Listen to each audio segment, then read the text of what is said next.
Is that who on this funny bone? Yeah! You guys are fucking cute tonight. I like it. I like it. But I gotta be honest, it's making me a little bit nervous because I don't really know how to be around cute people. It comes to two very important bullet points. One being presentation. Me and makeup don't get along because I live in a society that expects my eyeliner to be symmetrical and my tits aren't symmetrical. And two is flirting. I'm not really good at it. When little girls were learning manipulation, I was playing Crash Bandicoot and setting things on fire. So even something as simple as winking can be off-putting for me. Because you know what's supposed to happen, what I've read in my books, is that when a girl winks at a guy from across the bar, he's supposed to be like, wow, that girl's sexy, I gotta get her a drink.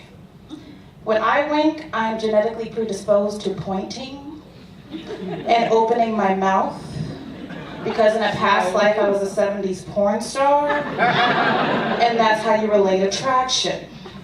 So when I wink, it's like... Slowly. And that same guy is like, wow, I gotta get that girl an ambulance because clearly she's having a stroke. I didn't get a cocktail that night, but I did get a free ride home. They let me turn on the lights and everything, which is a great alternative if you hate sex on Saturday nights.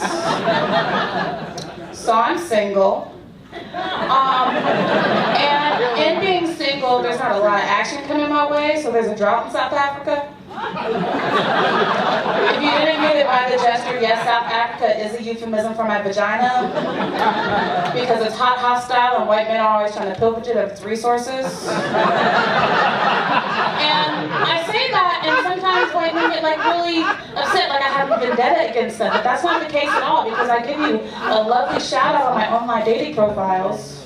It's very simple. I say, hey, my name's Bianca, I'm 22, and I'm currently seeking a white guy with a cute butt and good credit.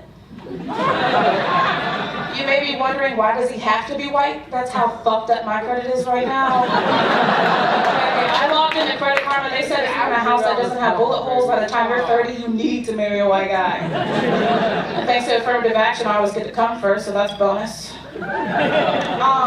So I'm on Tinder, and I have a lot of interactions with white guys there, which I don't know why I have a Tinder, because nothing makes me drier than bad grammar and casual racism, and that's like all of Tinder.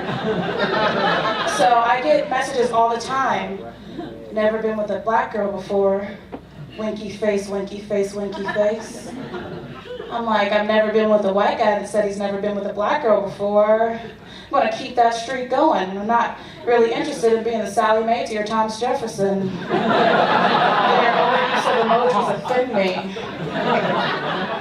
I was actually with this guy once, and it's getting hot and heavy, happens to be Caucasian. Got a little kinky, that's cool, till he stops, looks me dead in my eye, says, you're just my little slave, aren't you?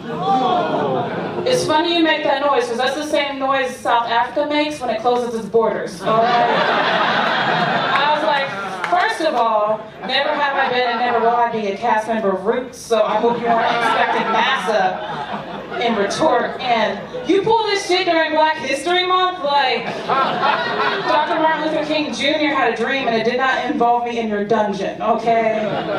Speaking of dungeons, I work in a sex shop. Yay, dildos! I work in a sex shop, and we have a lot of products, a lot of edible products, but only a couple of them explicitly say not tested on animals, vegan. Which prompts a lot of questions for me. First of all, how many bad life choices have you made to be putting nipple cream on a monkey? Asking for a friend. And two, what is vegan dirty talk like? That's why we here. I imagine something that's like, this condom might be cruelty free, but you better tear this pussy off! Maybe we can go to Whole Foods for organic grapes after. All right, that's my time.